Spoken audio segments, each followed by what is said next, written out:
Hey, what's up, Cowboys Nation? Just going to drop out my awards for the first, 6 games so far this season. Starting with MVP, of course, number 4, Dak Prescott. Just the energy he's bringing to the team, dealing with the situation last year, and just the strive that he's performing with right now, man. It's hard to say anybody else on this offense or even on the defense is performing to his level and better.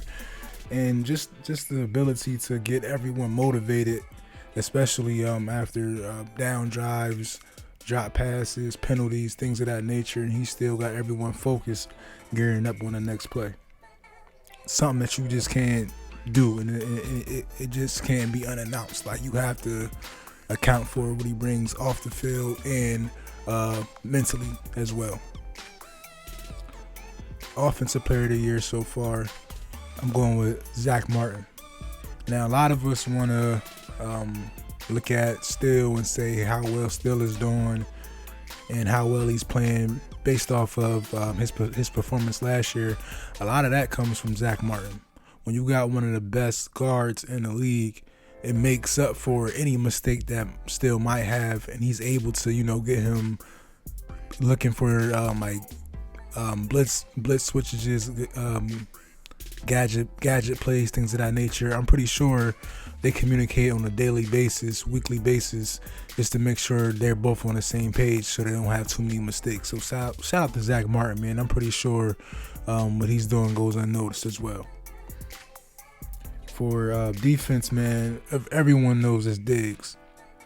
It's crazy, man. The hands, the ability to stay focused and not let the last play or what happened last week or what happened in practice, that doesn't affect him, man. I think that's something that for a cornerback in a passing league, you have to have that main attribute, and he definitely possesses that, and I believe he's going to get better from here on out, man. Shout out number 7. Keep getting them picks. Then we have most improved. I threw in offense and defense. For offense, I'm going to say Still, just based off of his footwork and his hand placement.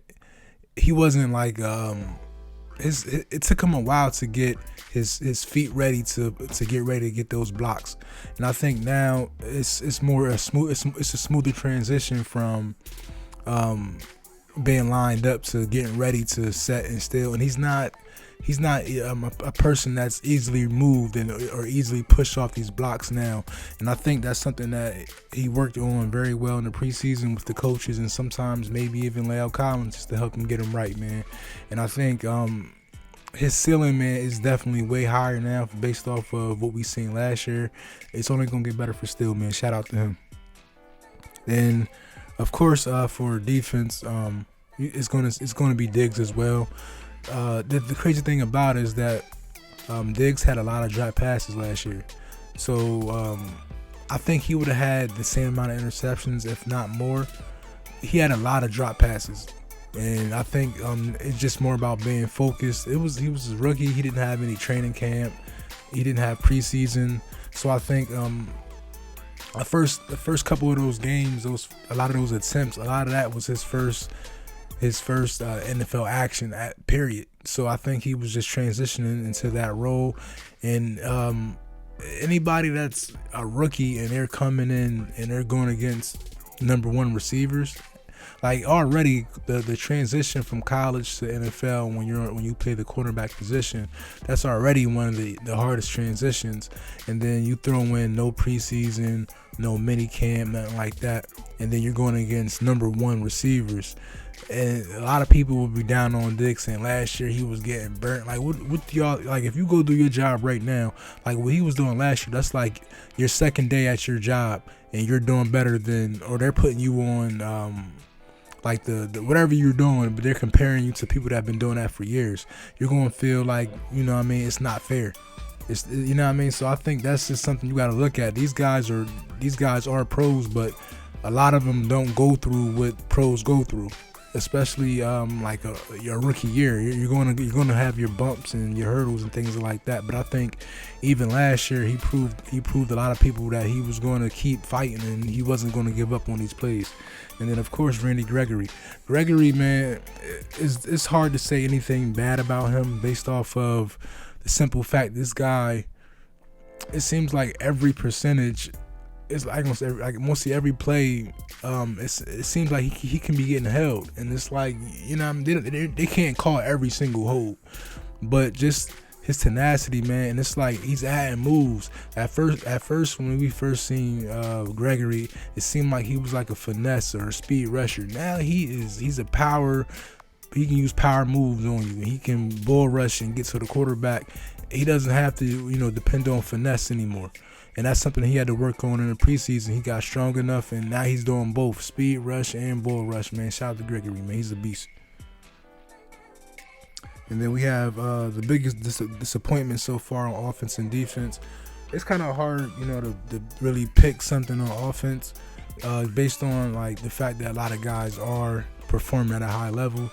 But it was between Connor Williams or Biadasz. I'm gonna say Biadasz only because they were looking at basically switching his position out. It seemed like all off season, even in practice now during the regular season, it seems like they're trying to see if someone else improved enough to take his spot.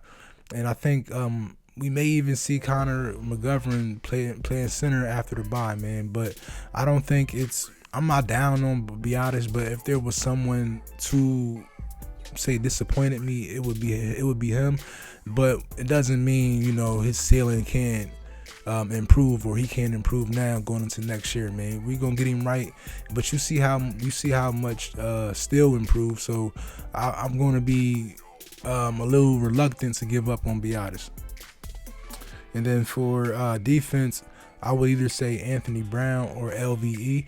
Anthony Brown actually, he started off pretty bad the first couple games, and then his stock kind of evened out. He had a real high games, and he went back down. He's been like even kill.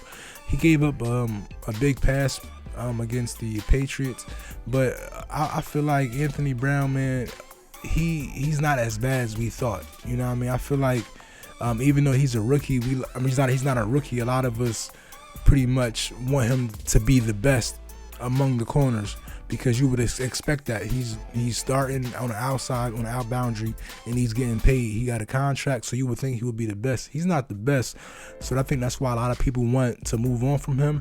But he's pretty solid, man. I think what he's doing after those first two games, he's been pretty good.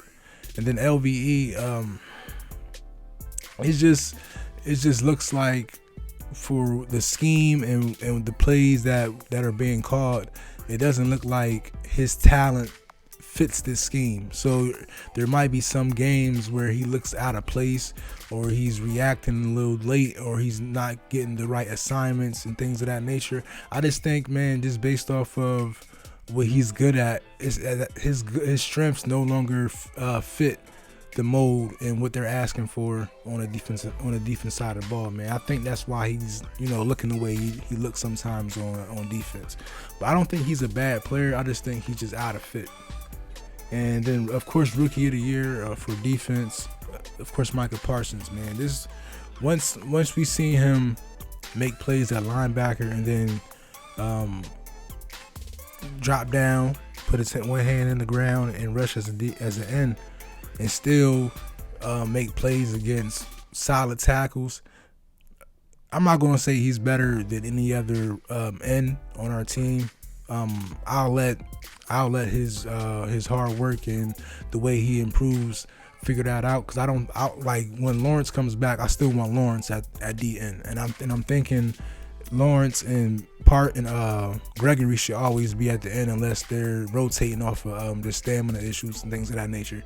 But just being able to see him come in as a rookie and make plays all over the field, whether it's linebacker or end, whether you see him rushing, making tough tackles in the hole on these running backs, or running sideline to sideline for these screens or dropping down in the coverage. It's remarkable. It just seems like he can do everything that you want a linebacker to do.